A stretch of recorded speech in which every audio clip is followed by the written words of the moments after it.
Shalom saudara-saudara, sebelum mengakhiri aktivitas malam ini, mari bersama kita renungkan firman Tuhan. Kita semua pasti sudah pernah mendengar tentang kisah D.L. Moody, seorang penginjil besar pada zamannya.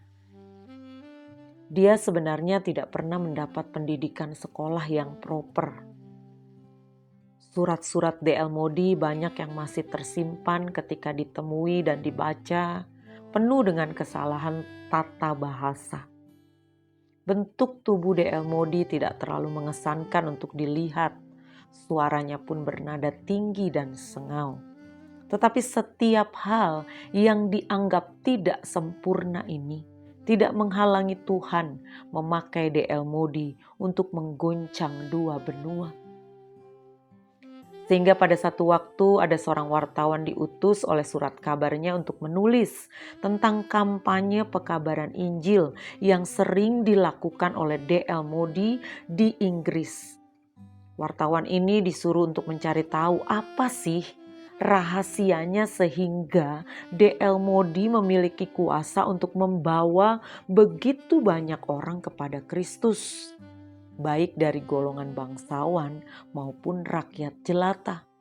Setelah mengadakan pengamatan yang seksama, wartawan ini melaporkan kepada surat kabarnya dan menuliskan di situ, "Saya tidak dapat melihat sesuatu apapun yang luar biasa dalam diri Moody yang dapat menjelaskan pekerjaannya mengagumkan itu."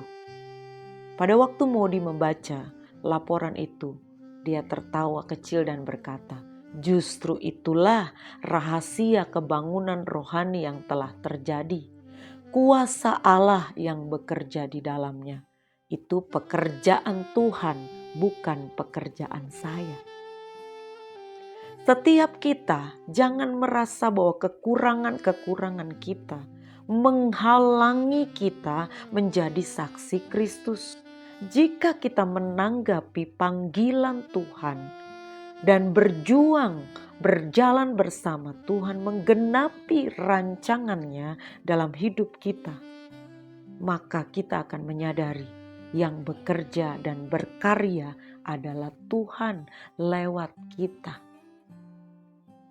Dalam Kejadian pasal 17 ayatnya yang pertama dikatakan ketika Abram berumur 99 tahun, maka Tuhan menampakkan diri kepada Abram dan berfirman kepadanya, "Akulah Allah yang Maha Kuasa.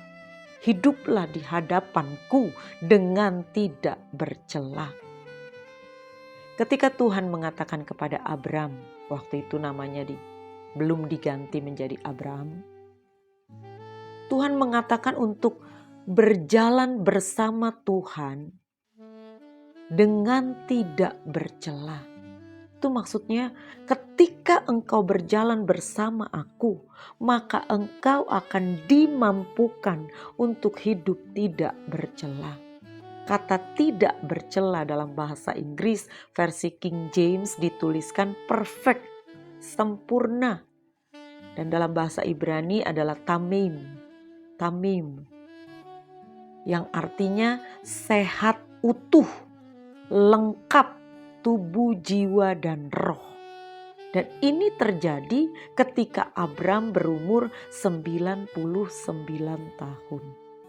Jadi kalau kita berjalan bersama Tuhan, menanggapi dan meresponi panggilan Tuhan untuk kita melakukannya dengan tanggung jawab, kita benar-benar berjalan bersama-sama dengan Tuhan, maka kita akan dimampukan untuk menjadi tidak bercela, perfect, sempurna, utuh tubuh jiwa roh kita. Kita serahkan kepada Tuhan. Apapun panggilanmu, tidak selalu harus menjadi seorang hamba Tuhan. Mungkin pedagang, dokter, pengusaha, karyawan, dan sebagainya. Tetapi setiap kita punya panggilan yang sama, menjadi saksi Kristus. Kalau kita berjalan bersama Tuhan, maka Tuhan yang akan berkarya di dalam diri kita. Dan pekerjaan-pekerjaan besar dan mengagumkan itu bukan karena kita, tetapi karena Tuhan bekerja di dalamnya. Selamat malam, selamat beristirahat. Tuhan Yesus memberkati.